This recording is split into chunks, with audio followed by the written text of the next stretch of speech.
ॐ स्थापकाय च धर्मस्य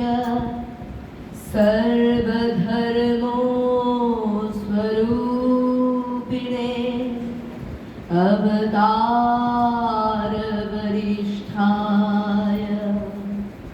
रामकृष्णाय ते नमः। ॐ नमः श्री भगवते रामकृष्णाय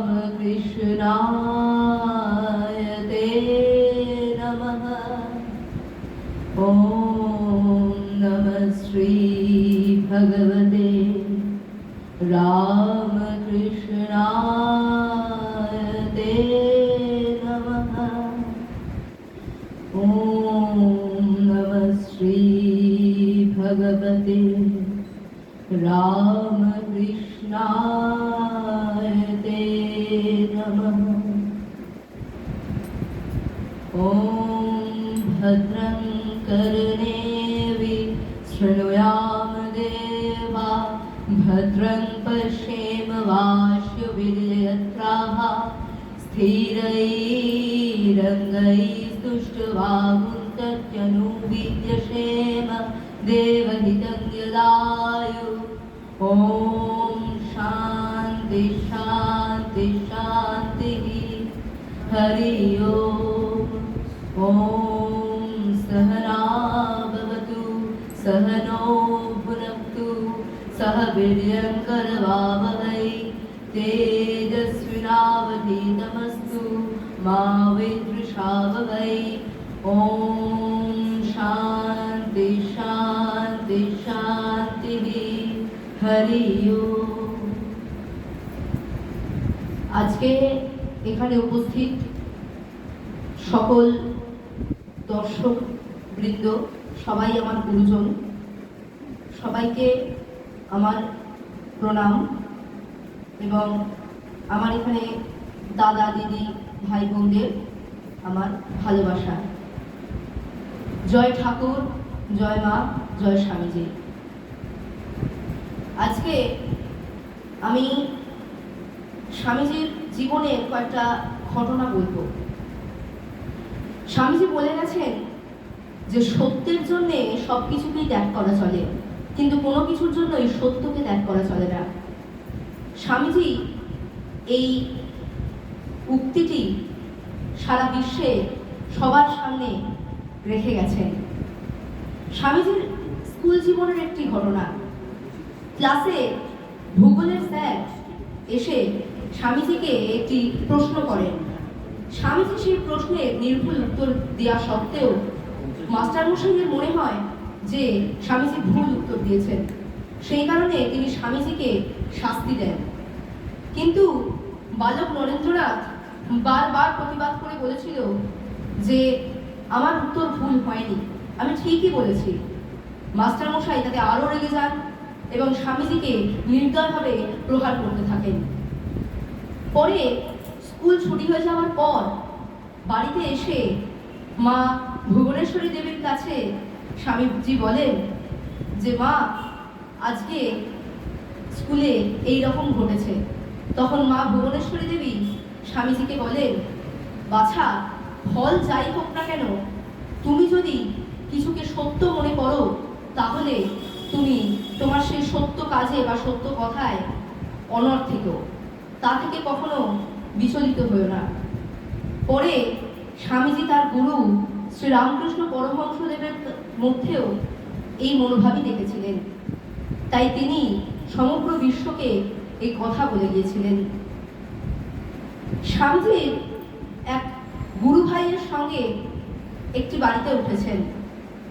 গুরু ভাই স্বামীজির পড়ার জন্য প্রত্যেক দিন লাইব্রেরি থেকে একটি করে বই এনে দেন এবং স্বামীজির একদিনেই সে বইটা পড়া হয়ে যায়। তারপর স্বামীজি আবার অন্য একটি নতুন বই আনতে বলেন। এইরকমভাবে কিছুদিন চলার পর লাইব্রেরিয়ানের মনে সন্দেহ জাগে। তিনি স্বামীজির সেই গুরু ভাইকে সেই সম্বন্ধে বলেন।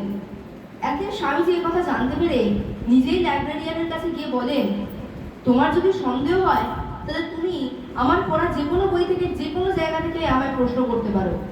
তখন লাইব্রেরিয়ান প্রশ্ন করেন এবং স্বামীজি প্রত্যেকটি প্রশ্নের নির্ভুল উত্তর এবং সেই বইয়ের সেই ভাষাটা পর্যন্ত হুবহু বলে দেন। লাইব্রেরিয়ানই তো অবাক হয়ে যান। তেমনি ক্ষেত্রীর রাজার সঙ্গে আমরা জানি স্বামীজির সখ্যতা হয়েছিল।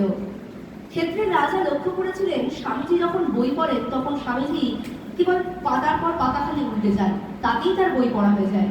ক্ষেত্রের রাজা যখন স্বামীজিকে এই বিষয় বলে, এর রহস্য জানতে চান, তখন স্বামীজি বলেন যে একজন বাচ্চা যখন প্রথমে কিছু পড়তে শেখে তখন সে প্রত্যেকটা অক্ষরকে 2-3 বার করে উচ্চারণ করে তবে সেই শব্দটা পড়ে। তারপর এক সময় সে শব্দগুলো ধরে ধরে পড়ে।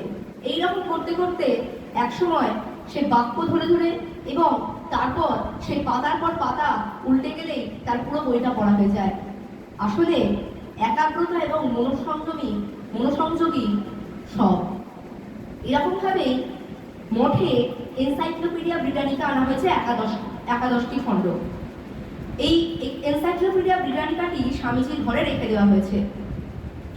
স্বামী শরৎচন্দ্র চ্যাটার্জি সেটা দেখে বলেন যে এক জীবনে এত বই পড়া দুর্ঘট। স্বামীজি বলেন, বলিস কি রে, আমার তো এর মধ্যেই 10টি খণ্ড পড়া হয়ে গেছে। আসলে স্বামীজি সেই গুরুভাই জানতেন না যে স্বামীজি ইতিমধ্যেই তার 10টি খণ্ড পড়ে ফেলেছেন এবং 11 খণ্ডটি বর্তমানে পড়ছেন।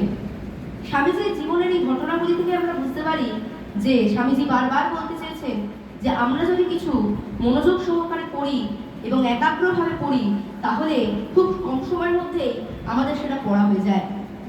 স্বামীজি বলেছিলেন, ওঠো, জাগো এবং লক্ষ্যে না পৌঁছানো পর্যন্ত থেমে থেকো না। আমরা অনেকেই কোনো কাজ হয়তো আর একটুখানি বাকি আছে, আমরা ভাবি যে ওই কাজটা আমি করেই নিতে পারবো, আর একটু পরে করলেও চলবে, এখন একটু বসি না। আমরা ছোটবেলায় কচ্ছপ আর খরগোশের গল্প পড়েছিলাম। কচ্ছপ প্রথম থেকে সেই যতক্ষণ না শেষ সীমানায় পৌঁছচ্ছিল ততক্ষণ কচ্ছপ হেঁটে গিয়েছিল, আর খরগোশ অনেকটা যাওয়ার পর ভেবেছিল আমি একটু বিশ্রাম নিই, তারপর আমি চলেই যাব। কিন্তু যখন তার ঘুম ভাঙে সে দেখতে পায় কচ্ছপ সে শেষ সীমানা পার করে চলে গেছে। সুতরাং আমরা বুঝতে পারি যে যতক্ষণ না আমরা কোনো একটি কাজ শেষ করছি ততক্ষণ ভাবা উচিত নয় যে কাজটা আমি করেই ফেলেছি, কাজটা হয়েই গেছে। স্বামীজি একবার এক রেল স্টেশনে নেমেছেন। রেল স্টেশনের লোক তাকে 3 দিন ধরে নানাবিধ প্রশ্ন করছেন, কিন্তু কেউ একবারও জিজ্ঞেস করছেন না যে স্বামীজির খাওয়া হয়েছে কিনা। একজন রেল স্টেশনের কর্মচারী এসে স্বামীজিকে বলেন যে স্বামীজি, আপনি 3 দিন ধরে বহু মানুষের বহু প্রশ্নের উত্তর দিয়েছেন, কিন্তু আপনি কিছু খাননি। এই ঘটনা আমার মনে বড় দুঃখ দিয়েছে। স্বামীজি ভাবলেন যে হয়তো স্বয়ং ভগবানই দীনবেশে তার সামনে এসে দাঁড়িয়েছেন। সেই রেল স্টেশনের কর্মচারী বলেন যে আমি একজন চামার, আমি আপনাকে খাওয়াতে ইচ্ছা করলেও আমি আপনাকে খাওয়াতে পারবো না, আমি বরঞ্চ আপনাকে আটা ডাল এনে দিই, আপনি ডাল রুটি বানিয়ে খেয়ে নিন। স্বামীজি বলেন যে না, আমি খেলে তোমার হাতেই খাবো। তখন সেই লোকটি রাজা শাস্তি দেবেন এই কথা জেনেও সবকিছু ভুলে গিয়ে স্বামীজিকে নিজের তৈরি রুটি এবং ডাল বানিয়ে খেতে দেন। স্বামীজি সেই রুটি ডাল খেতে খেতে ভাবে যে অমৃত খেলেও অমৃত এত সুস্বাদু হয় কিনা সন্দেহ।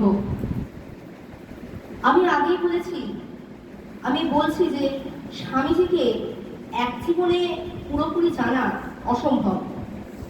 স্বয়ং বিশ্বকবি রবীন্দ্রনাথ ঠাকুর রোমারতাকে বলেছিলেন যে স্বামীজিকে চিনতে হলে আগে ভারতবর্ষকে চেনো। স্বামীজি ছিলেন ভারতবর্ষের এক ঘনীভূত রূপ। আমিও এতদিনে স্বামীজিকে যেটুকু চিনতে পেরেছি, আমার এখনো অনেক চেনা বাকি, আমি যেটুকু চিনতে পেরেছি স্বামীজিকে আমি আজ সেটুকুই আপনাদেরকে বললাম। এখন আমি একটি সামবেদের থেকে নেওয়া একটি সঙ্গীত পরিবেশন করে আমি আজকে আমার উপস্থাপনা শেষ করছি।